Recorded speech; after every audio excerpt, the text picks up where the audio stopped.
दोस्तों नमस्कार। आप सभी का बहुत बहुत स्वागत है अपने इस चैनल जानकारी अड्डा पर।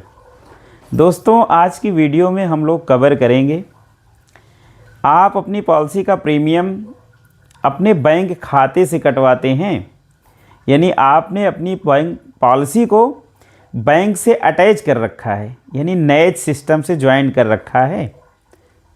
और क्या कभी ऐसे आपके साथ हो जाता है कि जिस दिन आपकी पॉलिसी का ड्यू है उस दिन पता चले आपके अकाउंट में पैसा किसी कारणवश खाते में पर्याप्त बैलेंस नहीं रहा, अब आपकी पॉलिसी का प्रीमियम बाउंस हो गया।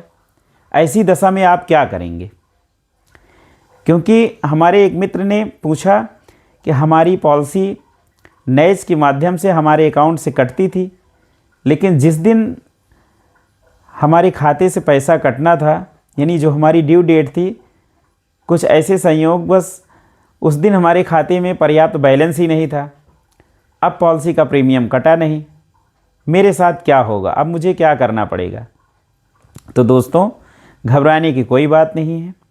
अगर आपकी पॉलिसी मंथली मोड में कटती है, यानी हर महीने आपके खाते से कटती है, तो उसमें आपको 15 दिन का ग्रेस पीरियड मिलता है। और अगर आपकी पॉलिसी तिमाही मोड में कटती है या फिर छमाही मोड में कटती है या फिर साल भर में एक बार पैसा आपका जमा होता है, उसमें आपको 30 दिन का ग्रेस पीरियड मिलता है। तो आपकी पॉलिसी पर कोई फ़र्क नहीं पड़ने वाला है। लेकिन हाँ, अब आपको करना क्या पड़ेगा? अगर नए सिस्टम से आपका पैसा नहीं जमा हुआ है पॉलिसी में, तो उसमें अब आपका पैसा जिस महीने का नहीं कटा है, यानी जो किस्त नहीं कटी है, वह किस्त अविलंब आपको अपनी किसी भी नज़दीकी शाखा में या किसी प्रीमियम पॉइंट पर जाकर के ऑफलाइन जमा करना होगा। यानी आपके खाते से वो किस्त नहीं कटेगी, क्योंकि जिस दिन वो किस्त कटनी थी उस दिन तो आपके खाते में पर्याप्त बैलेंस था नहीं, तो किस्त कट नहीं पाई है। तो अब वो किस्त आपको ऑफलाइन जमा करना पड़ेगा। उसके बाद आगे की जो किस्तें रहेंगी वो पुनः आपके खाते से जैसे पहले कटती थी वैसे कटने लगेंगी। लेकिन हाँ, इसमें एक चीज़ का और ध्यान दीजिएगा दोस्तों, क्योंकि अगर आपने उस दिन पर्याप्त बैलेंस नहीं रखा अपने खाते में, तो उससे नुकसान भी होता है। नुकसान क्या होता है? पहला नंबर तो आपके समय का नुकसान होगा, आपको ऑफलाइन पॉलिसी जमा करनी पड़ेगी जा कर के। दूसरी चीज़ दोस्तों जो होती है, वो आपके बैंक अकाउंट में भी चार्ज लगता है।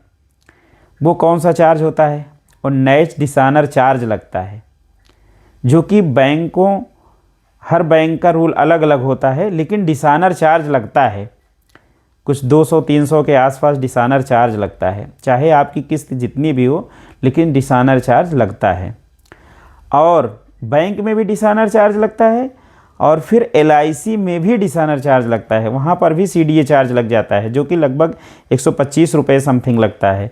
तो इस बाउंस चार्ज जो होता है, डिसानर चार्ज जो होता है, ये जो CDA चार्ज होता है, इससे बचने के लिए आप ज़रूर ध्यान दें, जिस दिन आपका प्रीमियम आपके अकाउंट से कटना हो उसके पहले आप सुनिश्चित कर लें कि आपके खाते में पर्याप्त बैलेंस है कि नहीं है।